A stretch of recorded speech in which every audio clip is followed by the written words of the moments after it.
दुबिया भोजन करू हे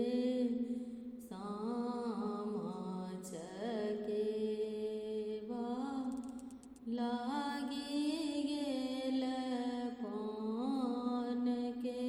दोकान गे माई दुबिया भोजन करू हे सामा चकेबा लागी गेल पान के दोकान गे माई सेहो पान खयला हमर भैया जल कनि हुनकर दाँत गे माई सेहो पान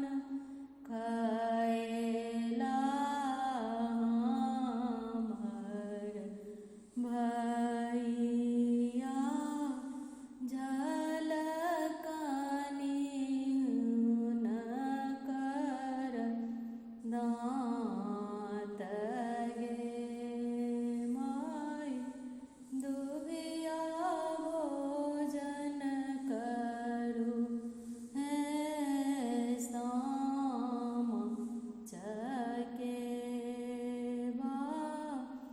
लागी गेल टिकुली के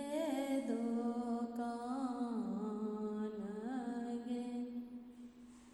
माई सेहो टिकुली बेसाहलनि अपन बहिनो जल कनि हुनकर माथ गे माई जुगे जुगे जीवतु हमरो सब भैया